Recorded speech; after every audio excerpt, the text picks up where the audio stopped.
Good morning and welcome to the program. Welcome to Sunrise Daily, your daily dose of sunshine. I'm Kayla Megwa, this day before Christmas. Good morning, Ayo. Good morning, Kayla, and good morning, I'm Ayo Makinde. Christmas Eve, please, always emphasize. Christmas Eve. Today is December 24, just so you know. And I know that a good number of people haven't really gone shopping. So I don't know what you're waiting for, but today is the last day. How do you know this? How do you know? There are some people I know. We didn't go shopping since the 21st. I still spoke with one yesterday. No shopping yet, right? So there are people who haven't gone. And I'm almost certain that the markets today are going to be hellish packed. And I guess the people that are going to smile home and have a wonderful Christmas, the market men and women. So if it's not too late, it's not too late. You probably have a special budget for it, so but please go ahead. After all, some of you have received that. I suspect that those who have not gone shopping are planning on showing up at our houses. Well, you will have to be at home for them to show up at your house, right? You will have to be at home for them to show up at your house, right? Exactly. But, you know, like everyone knows, we don't have holidays here on Channels Television. We will be here giving you all the stories. And you would think that things would slow down a little bit because it's Christmas. But that's not the case at all. Everything keeps happening every single day. In fact, in the spirit of Christmas, I think this is my Christmas gift right now, and I am pretty excited about this, as many people are. We're waiting to see the official statement. I want to see something official on this, but it is the pardon that Governor Fintiri has given to Sunday Jackson. That's one of the biggest stories that we have going on right now. We'll give you all the details when they come up, but I need something official on it. But we're seeing it online that this man, this farmer, who was allegedly attacked on his farm by a herdsman and someone who, you know, came to attack him with a weapon and everything. And this man, according to the story, had defended himself. And after defending himself, he ended up taking the life of the person who attacked him on that farm. And, you know, it's been a big story about whether this person deserved the judgment that was given against him. He was sentenced to death, you know. And everyone kept talking about, wait, what do I do when someone comes and attacks me in my farm? Well, what we're seeing online is that Sunday Jackson has been pardoned by Governor Fintiri, and we're trying to get the details of that. Ayo, is this the Christmas miracle? What are your thoughts on this particular story? I think the one thing that needs to be said first is there is no sensible justification for taking another person's life. Let's be clear on that. And I don't think that fact is lost on Governor Fintiri. However, perhaps the mindset here is to recognize if I am faced with the option of my life or another person's life, whom will I select? I think it's only natural, you know, cause of human reaction for me to preserve my life first. If two of us have a gun to ourselves, I mean, it's likely that I would not want to be the one to die. So I think that is perhaps the perspective that the governor is looking at that from, particularly because there is widespread belief in the public that the man was unjustly sentenced in the first place. Now that the president has declared that anyone who holds arms against anyone else, be it an armed robber, whatever name you go by, you are a terrorist. Perhaps that will now change the dynamic. That will also change the jurisprudence around all of these actions, because the nomenclatures, according to the minister, the way the minister put it, said, we've been hiding under nomenclatures, no more. There is only one family name now, and that family name is terrorist. So if you are caught doing anything violent against anyone, against any community, you are a terrorist. So I'm hoping that that message will go around. It is not justifiable, let me say it again, that someone had to lose a life. But if someone loses a life in self-defense, I don't think it is against the law. It only needs to be proven. So that is where, you know, the way I see that. And as you, many people are congratulating the young man, Sunday Jackson, because he was at his livelihood. So yes, That's my take on that one. And we thank the Governor Fintiri for doing what he has done, and perhaps also to extend that same request to all heads of government or all authorities in charge of correctional facilities. Kayla, you're not unaware that a sizable number of people in correctional centers all over the country are awaiting trial. Some of them do not deserve to be there. So is that going to be, is this largesse going to spread all over the nation? Well, it is the season of cheer, and mercy is a very important part of the season that we're in. But, you know, this particular story and Governor Fintiri doing this just before Christmas, it's one that we're really looking at. But that's not the only thing that's been going on. Congratulations to Sunday Jackson as we see how this story unfolds. Of course, there are speculations everywhere as to what should happen next. Should Sunday Jackson be flown out of the country immediately? Should he be given asylum? Are there fears of reprisals? You know, all kinds of stories going on right now. But the important thing is that he has been pardoned, and then, of course, we'll be watching to see how it all unfolds. Meanwhile, yesterday, we saw Governor Makinde really spilling the beans, and if we can get that maybe a part of that story for you so we can hear all the things that he said, most of it quite shocking, but not surprising. And of course, the political shifts going on in the country. We're looking at the issue of opposition and the fears of a one-party state. Of course, the speculation has been, are we already in one? And then just toying with the details of it. But listening to Governor Makinde yesterday, you could see that there was a lot going on in the People's Democratic Party and a lot of things that we need to understand about, you know, where they are and what their prospects will be. Remember that the People's Democratic Party is the biggest opposition party and used to be the biggest party at some point. They boasted about how long they were going to be in power, you know, but a lot of things have happened. Spilling the beans, though, that's the question that Governor Makinde would have to answer. Spilling the beans about secret meetings and things that have happened, you know, in the night and calling out names and things like that. Is he ready for the backlash? Many people thought that by now would have heard something from Minister Nyesom Wike about the accusations that have been leveled against him by Governor Makinde. But we haven't heard anything yet. Is he still waiting? Or is there more going on? People are also talking about the situation in Rivers State. And with Governor Fubara, in many ways, standing his ground, moving to the All Progressives Congress. Was that the play? Was that the gambit? Is that what has happened to shift things in his favor?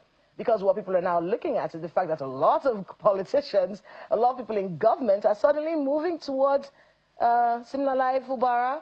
So what's happening to Minister Wike? Is it going to just be peace? Are they going to find a level ground and just keep it moving, or will the war continue? How are things between Fubara and his state assembly, Martin Amewule, and the remaining members of the state assembly? What's that relationship like? So it's a lot of things happening at the same time. But hey, if we can get you right now, some of the things that we heard Governor Makinde talk about yesterday in that chat that he had with the media, breaking down a lot of the issues in the People's Democratic Party and what his plans are for the future.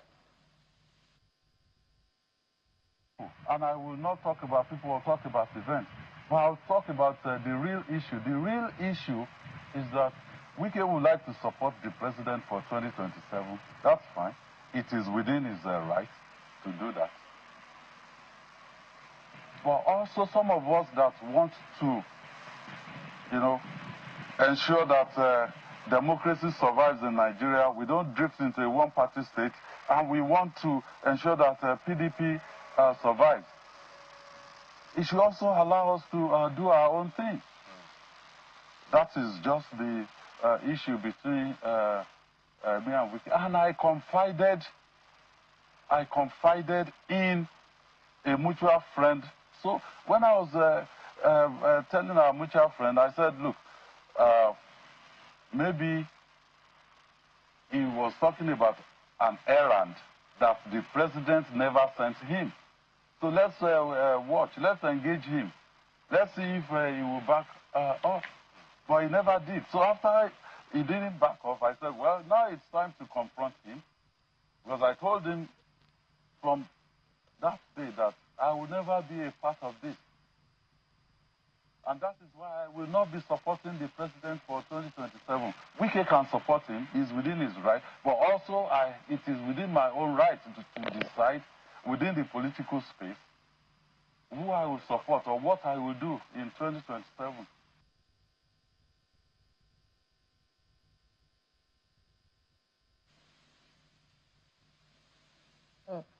I mean, that's a very interesting take. And there was a lot more that was said. Well, helping us to break down all of that was said by Governor Makinde. And, of course, looking at the political, I want to call them shifts, the political movements that we're seeing right now, a lot of defections to the All Progressives Congress, their plans for the future. How do you manage the political ambitions of all of these people who have joined your parties, the APC about to implode?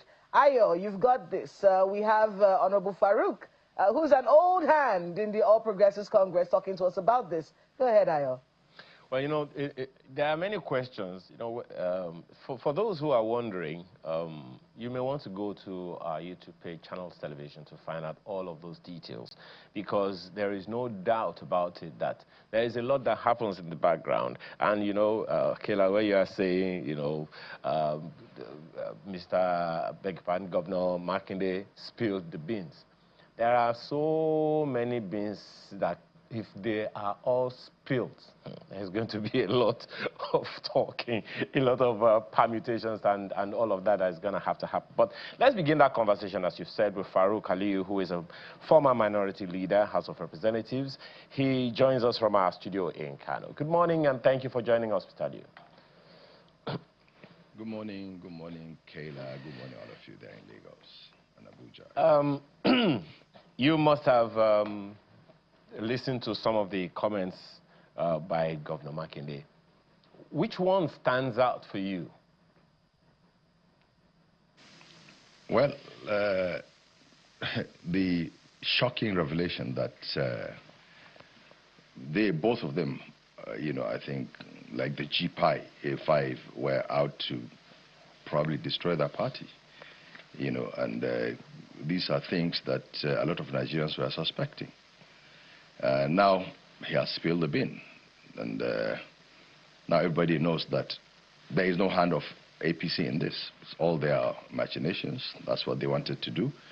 And so it's shocking, and really it's so disappointing, you know, that Nigerian politicians can do these kind of things that he's coming about with. So if you look at it, it's all about selfish interests. What's best for you personally, not for your people, not for the country that Sheikh Makinde is talking about now. You know, I think it's an afterthought, really, because it was connivance of their part of the elites to probably destroy the PDP, and that's absolutely their business. But it's really unfortunate for us as a country, because we in the APC are not happy that PDP has been destroyed, really, because we came from opposition stand. We were in opposition. We did everything in this country to ensure that the opposition thrived, and we thrived, you know, and we came to government. So it's sad that they're doing these kind of things to us as a nation, because they're not doing it for, you know, for PDP. They're doing it for this country, against the country, and all well-meaning Nigerians should rise up against anybody that is trying to destroy democracy, because they are the ones who are trying to destroy democracy, certainly, and it's sad.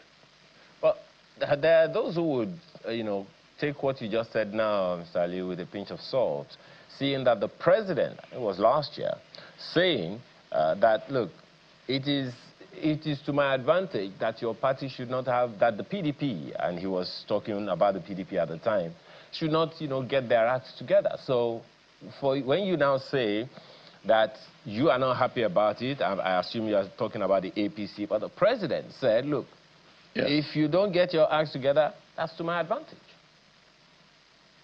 Yeah, but that's you know, the opinion of Mr. President. But certainly he was joking, because, look, the president was coming from the background of opposition. And if, in their own wisdom, even if the president says so, of course it's the advantage of APC. But then is it to the advantage of the country? No. We in the APC don't have plans to make this country as one-party state. No. And I'm confirming that to you. Not the president, not us in the party, not the leadership, not the leaders of the party. We don't want a one-party state. So the earlier, look, let's go back to history. Now, what happened? What's the problem in PDP? If you remember very well, or Nigerians can remember that what happened was during their convention in 2023, I think, coming to the election, when they decided, who gets the ticket, whether the North or the South, and so on and so forth. We saw it on pages of newspapers, on television. When Atiku Abubakar got the ticket, he set up a committee to go and get the VP candidate for them. Somewhere along the line, they got Wike. They agreed on Wike, and then his wisdom changed to another person. So Wike went berserk. So that's their making, not our making, not the making of APC. Absolutely. So, but then, of course, if they decide to destroy their party on their own, yes, it is to our advantage. But this is not that. APC is not Nigeria. This country belongs to all of us. We never in the APC say that this country belongs to us. And we're not telling Nigerians that we're going to live for 60 or rule for 60 years, like the PDP said. No. If in the wisdom of Nigerians, come 2027, we are voted out, so be it. Because, as I said, this country belongs to all of us. So it is sad for us in the APC that PDP cannot get their acts together. Look at what the letter that came out from the INEC yesterday.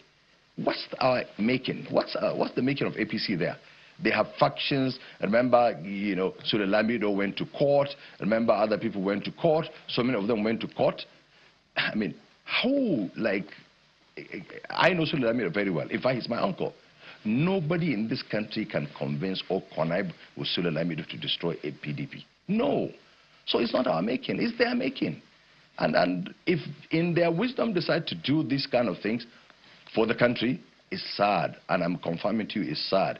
We in the APC are not happy that there is no viable opposition in the country. I hope the ADC will get their acts together so that probably they replace the PDP.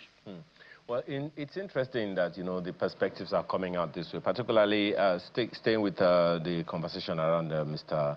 Governor Makinde for a little further. There are those who are wondering how come he decided to come out now, because for a very long time, a good number of people have been expecting that at least he is one of the strongest PDP governors that is still standing. And a good number of people expected that he'd have been speaking a lot more before now.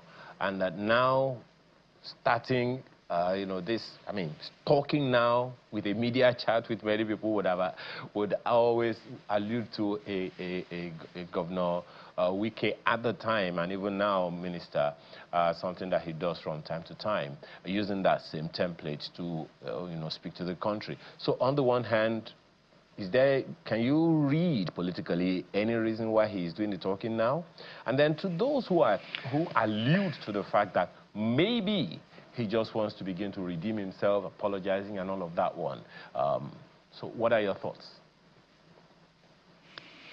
You still come back to connivance of the elites. It was so convenient for Makinde to even propose a ministerial candidate, person from his side. He is a member of PDP, contested in PDP, defeated us, APC, in the election, and then supported President Tinubu in his wisdom. You remember the G5 thing, and he was part of it. So probably it was all the struggle, politically speaking, for the soul of the PDP. So he wanted, and there were also rumors that he wanted to be presidential candidate of the PDP. I'm sure you must have heard of that. So to me, it's an afterthought. And that Sheyi Makinde probably, just like what you said, probably he's regretting, he's trying to redeem his image, but then he should have come out clean. Then, oh dear Nigerians, I am sorry, I was part of this whole contraption that destroyed the PDP, or was trying to destroy the PDP. Now I'm retracing my steps that, look, we will do everything possible. And then look, if not for the selfish interest of him, why can't he talk to the Wike group?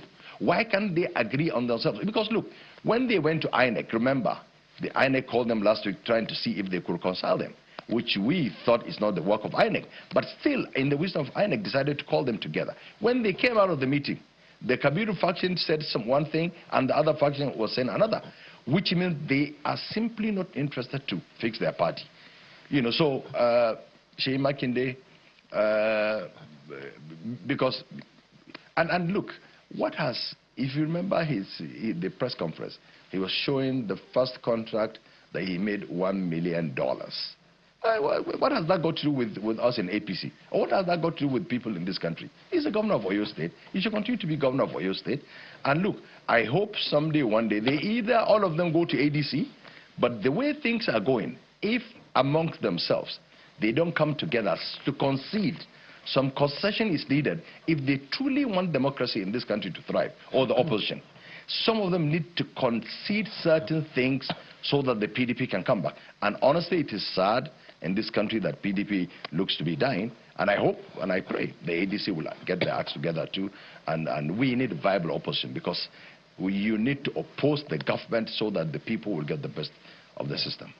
Well, while, as you said, it is to the pleasure or, you know, in favor of the APC that opposition parties don't get their acts together, you have also said something very important.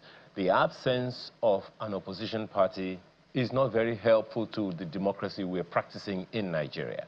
So while holding on to what the president said, that look, if they don't get their acts together, that's to my advantage.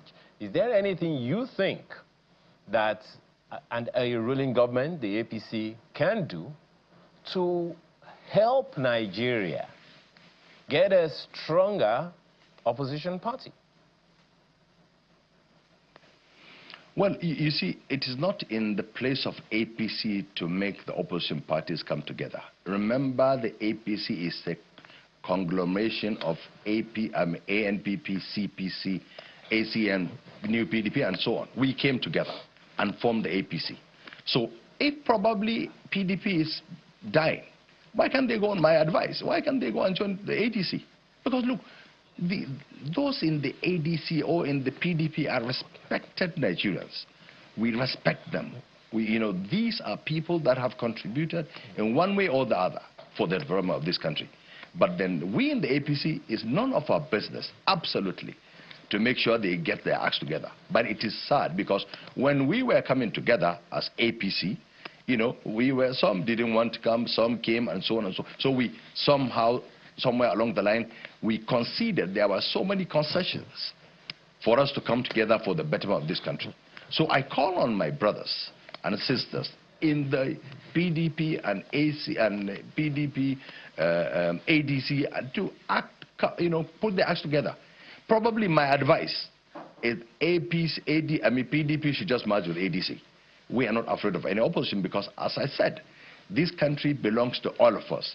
The country does not belong to President Bola Ahmed Tinubu, does not belong to me, does not belong to you. It belongs to all of us. But now President Bola Ahmed Tinubu is holding the reins of the office in trust on our behalf. If in the wisdom of Nigerians, come 2027, any other contraption comes to defeat us, we shall accept that as the choice of Nigerian people, so that we can move this country forward. Honorable Farouk, I want to get your thoughts on what's happening in Rivers State. The defections to the All Progressives Congress. Of course, we've seen Governor Fubara moving now to the APC, and a lot of people, it's been interesting to watching what happened in the National Assembly yesterday. Some people who were hitherto loyal to Minister Wike, we are seeing them moving towards Governor Fubara. And then, of course, a lot of conversations right now about how Governor Fubara now has the backing of the presidency and may have secured himself a second term in office. What's your take on Rivers State politics and how the leadership, he has officially been named as the leader of the party in Rivers State. Was this the right move for him? And your take on what's going to happen next in Rivers State politics, especially as regards the FCT minister, Nyesom Wike? Well, I'm sure even the Wike knows very well that the leader of APC in Rivers State as at today is the governor. It's not about Rivers State. In all the states of the Federation, the governors, sitting governors, are the leaders of the parties. So, and I'm sure Wike knows that. I don't think he's going to contest about that. And to me, I think the right thing was done. I mean, Fubara did the right thing, because he was left in the cold. I mean, nowhere to hang on to. And in his wisdom, decided to join the APC. So we're happy he's there. And we hope somewhere along the line, they will reconcile between the godson and the godfather. You know, they reconcile. But then, the interest of us is not Wike or Fubara, but the people of Rivers State, across party lines, that anything that will bring peace to Rivers, that's what we want as a party. And then, yes, the leadership of APC, the presidency, and all of us have recognized Fubara as the leader of the party in the state. You know, but that does not mean Wike is not also the leader. I am from Jigawa State. We have a governor in Jigawa State sitting who is the leader of the party, but I am also a leader of the party. I mean, when the governor is going to address the gathering while I'm there, he will call me as Honorable Farouk Aliyu, our leader.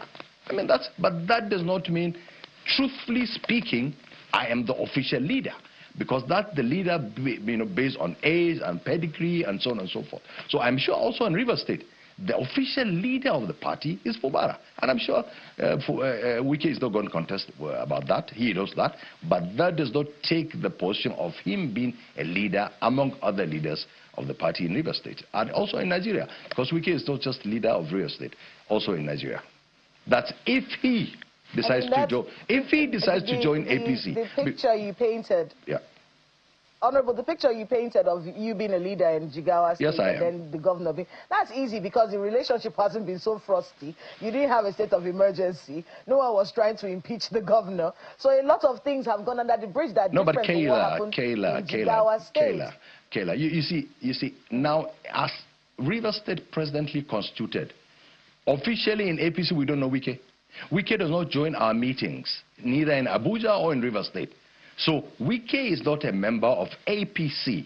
We are talking about him being a leader because as the former governor. Rotimi Amechi, former governor, is certainly a leader in Rivers State, and so on. So today, as APC presently constituted, Wike is out of the equation in Rivers State. Until such a time when he joins, then he could be one of the leaders. But the official leader of APC in Rivers State today is Fubara. Simple, and I'm sure Wike knows that. So whether it's simple or not simple, that's it. Yes, there was no state of emergency in Jigawa State, but in Rivers also is the problem of Fubara and Wike. But now Wike and Fubara has joined us. Wike has not joined us. So there are certain discussions that we will do with Fubara, will not do with Wike, because the internal things we're discussing on how to win election will not bring Wike into it, because as of today, he's not officially part of APC. But if in his wisdom, just like the way he helped us to win Rivers, if in his wisdom also he decides to help us, yes, we welcome that.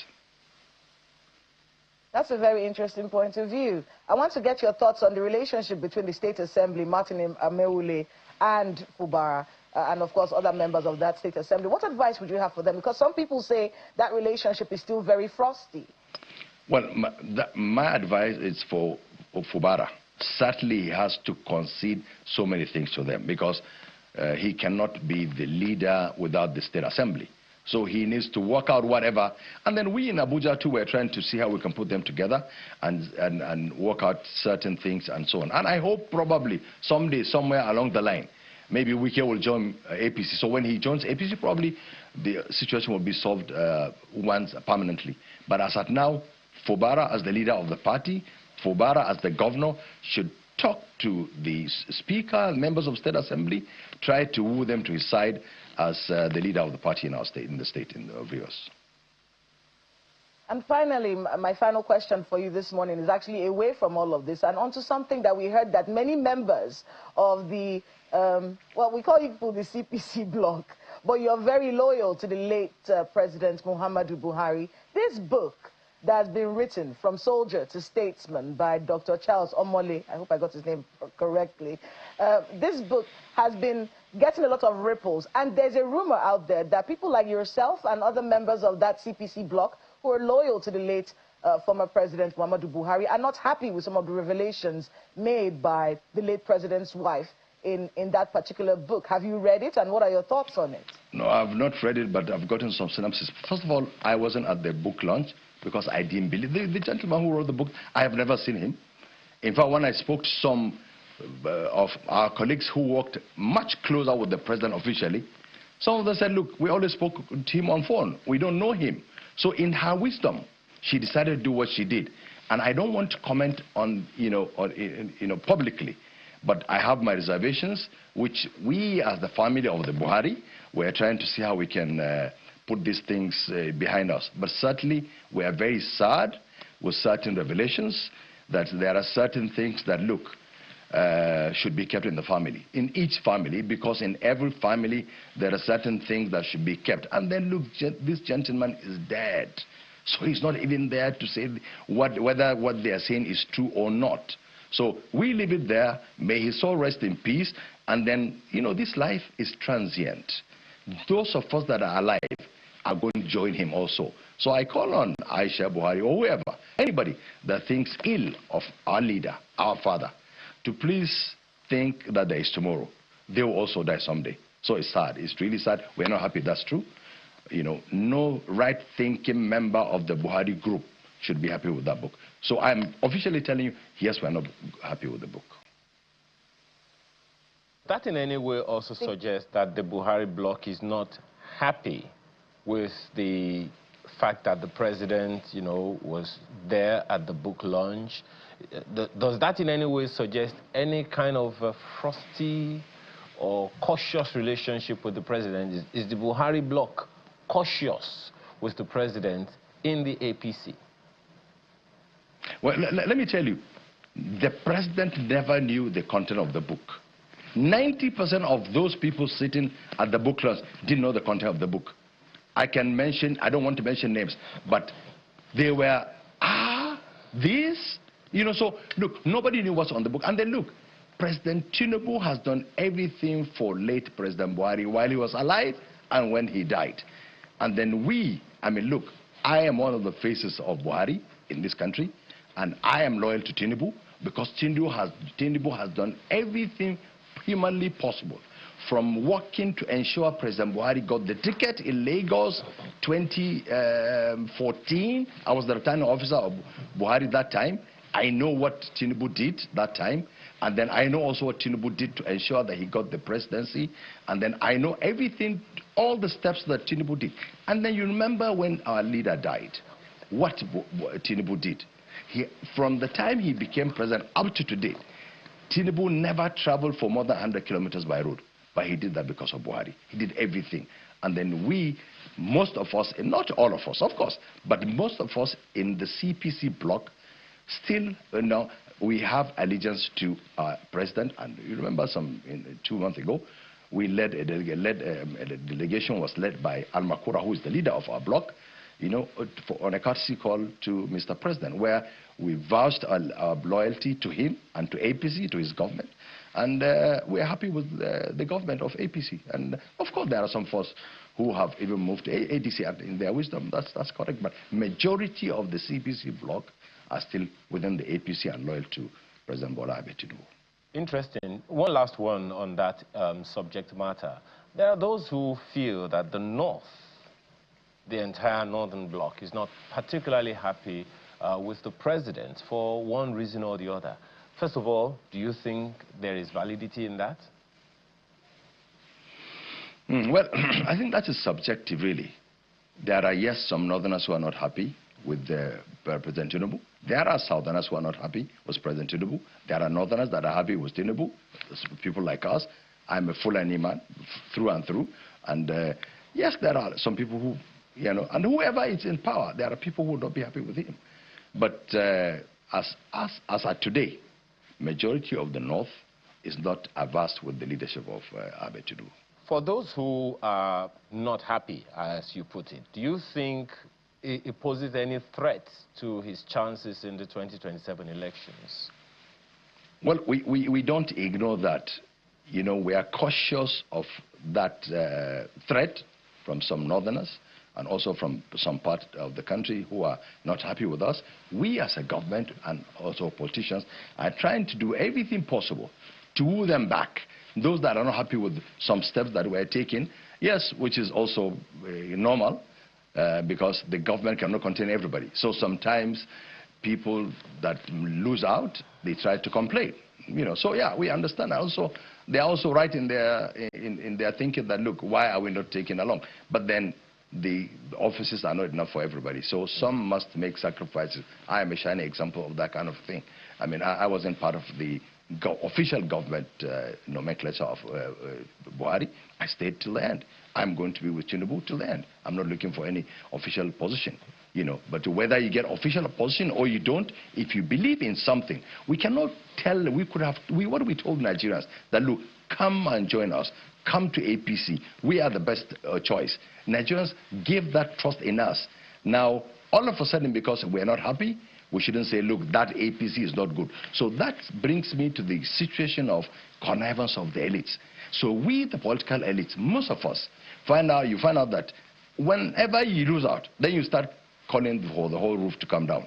So which is not good, and I hope the country will understand that, look, what is the best interest for us? Are we talking about us as the elites or us as Nigerians? So some of us certainly are not happy because they've lost out in the equation. Well, interesting way to put it. Well, I think we can just say that you are surreptitiously some kind of spokesman for the president, even though unofficially, with all the things that you have said about him this morning. Thank you so much for your time. Honorable Farouk Aliyu is a former minority. I was also spokesperson of Buhari when he was the president. So, yes, unofficially, I will speak for Tinubu. Yeah, I will. Okay. Well, let's see whether they will remove the UN one of these days. Thank you again for your time. Now, when we return, after this break, some other conversations, particularly around one or two that we may have raised and one or two we may have not. When we return from this break, stay with us.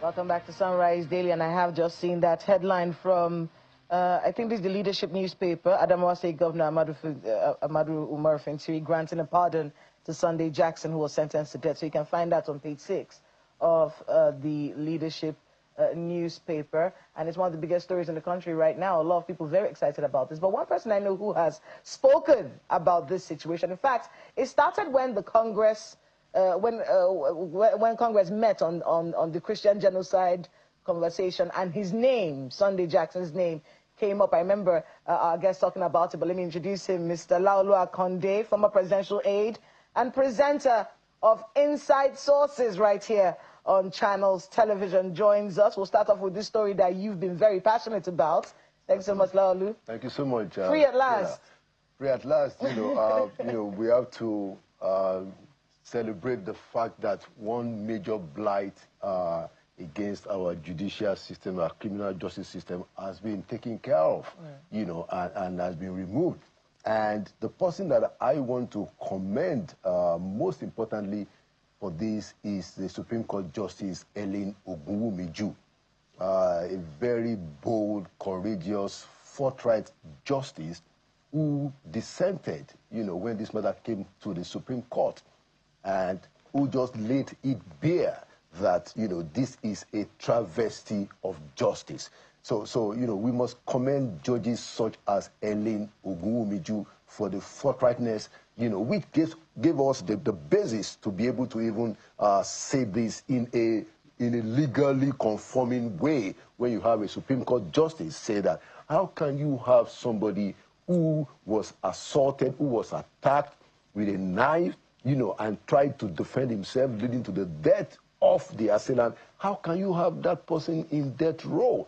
Now our logic has prevailed, so we must commend her for the courage. She is the most single important person that I will give credit to on this matter. The next person, of course, is the governor, who eventually found the courage also to do what is right. That is Governor Fintiri. Well, we do have to be circumspect about this. Somebody died. Yeah. So that's the issue. While we're talking about the fact that Sunday Jackson has been released, we also have to understand that he killed somebody. Yeah. And you know, I think if I can see my producer saying, you know, that we have to look at how this excitement really is, because the person that was killed also belongs to a family. Yeah. And he also brought up the question, Laolu, about, you know, self-defense and then, you know, taking the laws into your own hands, which we do not support. Well, you know, so for those who are celebrating the freedom of Sunday Jackson, what about the family that is dealing with the fact that their brother, their son, we saw his father the last time talking about how he wanted Sunday Jackson released, but you know, how do we reconcile the excitement about him being released with also the pain that his friends, that's the herder, his friends and loved ones will be feeling at this time? Well, is the you know, and you already referred to it, is the heightened humanity, the dignity that, you know, I think his name is Baba Aduwo, the father of the victim. You know, the dignity, the decency, the humanity, the excellent level of humanity that he has demonstrated in actually coming forward to say that, look, he has forgiven whatever happened on the matter, and he wants Sunday Jackson to be freed. Because that represents the best of us, and that's a Fulani man out there, so that, you know, people can understand that, you know, when people are talking about Fulani, it's not a blanket issue. You know, we have very dignified, decent, you know, even illustrious people, you know, from that ethnic stock, and that man, the father of the victim, is one who said that, look, hey, this guy should be free in the circumstances. Yes, you know, it's sad that somebody died, but, you know, self-defense is what it is. You know, it's a question of somebody's attacking you, and then in the process of defending yourself, the person also died. I mean, it's not a premeditated act. For those who may be looking at this situation, you know, they may want to accuse the governor of supporting the killing of somebody in the name of self-defense. You know, you don't do that. But you see, that's the message, isn't it? And that nexus between protecting myself and committing murder and taking the laws into my hands, you know, that's a conversation I feel like many people, I think a conversation that will come up right now, you know, because we do not support people taking the laws into their hands. There are so many avenues that you can take if an injustice has happened to you, as opposed to taking the laws into your hand and killing somebody. How do you reconcile that right now? Sunday Jackson did not take the laws into his hands, Kela. I think it's important that we make that very clear. Sunday Jackson defended his life. That's what happened in this case. You are right that, you know, nobody should take the laws into their hands. And it's also true that, yes, somebody died, and we should remember the person that died, and, you know, and we should do that. You know, but as to what happened, what Governor Fintri has done is the right thing. It helps our common humanity, and it helps our understanding of natural justice. Everything that has happened before then is a travesty of justice, and it offends our humanity. Because, you know, Sunday Jackson didn't go and kill him. No, the guy came to Sunday Jackson's farm with a knife, actually stabbed him, you know, a couple of times until he was able to defend himself, leading to his death. So, yeah, I mean, we must remember that somebody died, and we don't want anybody to die. But like I said, it is the father of the victim that is the greatest star in this whole episode, because he came forward and said, you know, I want Sunday Jackson to be free. You know, we have to give him a lot of kudos. All right, well, this was 10 years ago, for people who don't know. It happened 10 years ago, and the governor is saying that, Sunday Jackson has been in jail for 10 years. Governor Fintri said the inmates had demonstrated significant improvements in their behavior and conduct, and this release is in commemoration of Christmas and New Year celebration. So I'm sure it's a conversation that will continue. I'm sure. Let's move on now to, well, something we heard Honorable Farouk talk about, the book. Have you read it? I finished it yesterday. It's actually still in my car, you know. Yeah, I mean, honestly, I don't know why the former First Lady decided to go on this mission. It doesn't serve the memory of President Muhammadu Buhari it doesn't serve it right at all. You know, there are a lot of things that should be left where they are. And if they are ever going to come out, it shouldn't come out from the family. You were in the villa throughout that period. Absolutely. All those things that she's saying, that she had a meal regimen for him. Yeah. Said he's a man who had to deal with malnutrition normally, and we can understand that, a man who doesn't really like to eat much. Right. So you have to have some kind of regimen if you're married to a man like that, where Right. you put some vitamins and supplements in their food just so they can bulk up a little bit. Right. And then she's alleging that when they came to the villa, this stopped. Right. And then she also said some things, and I'm sure that's what the CPC bloc, those who are very loyal to former President Muhammadu Buhari, will be very upset about the fact that she said, look, this man was so afraid of being called a dictator that he allowed people who were in the right office, the wrong people in the right office, and they didn't sack them, you know, when they disappointed him. Right. Well, you know, so that's the thing, that so President Muhammadu Buhari is not alive to tell us his side of the story. Now, so if other people come out in the public place and say that, oh, this guy was president for 8 years, whatever he has done is open game, you know, you can understand. But when a member of the family, your wife, you know, is the one that is, you know, talking about this, talking this way, it leaves a bad taste in the mouth. There's no way we can dice it. And did you notice that Yusuf, the son, did not attend the event? And Yusuf is right here in Abuja. You know, it speaks to, you know, some level of decency that, look, this man is dead. Let's keep this thing among ourselves. The First Lady has not done that. And it's very sad. That Former First Lady. Former First Lady. All right. Ayo has a few questions for you. Go ahead, Ayo. Well, thank you. There's just one of those issues on my mind, Mr. Konde, and that is the tax controversy. So on the one hand, there are those who believe that, look, this is just like a storm in a teacup. It doesn't affect the price of bread significantly. But then there are those who are also questioning the process. In fact, someone hinted yesterday that, look, if we're hearing about this now, that such things have been happening, how many laws went through this process that we're not aware of? So, and then, of course, naturally, a good number of people are wondering what's going to happen to my tax next year. All of the explanations that the tax reforms committee of Mr. Oyedele have been making doesn't seem to be getting in. It would seem like the controversy is trying to take the shine over and above everything. What are your thoughts, particularly in the area of how we communicate this to Nigerians? Because ultimately, I don't see this tax train slowing down.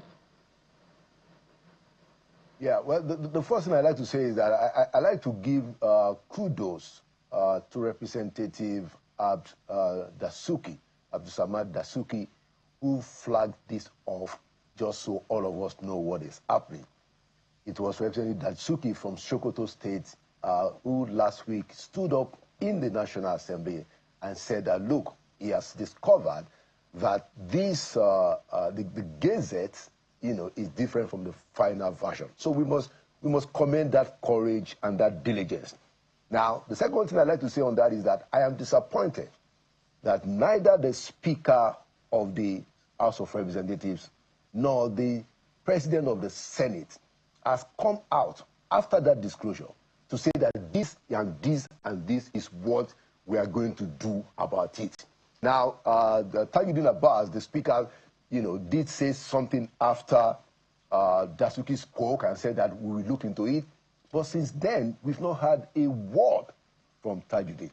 The only person that has spoken up on this matter is Mr. Oyedele, who is trying to say that, well, I'm just trying to understand what it is myself. That's the summary. Now, and my conclusion is this. I think the president should not continue to tolerate this poor coordination of his administration. Look, we all know who the president is. Whatever disagreements you have with him, the man is a professional. You can tell that he's brilliant. Why is tolerating this level of sloppiness in the coordination of his government? I don't understand.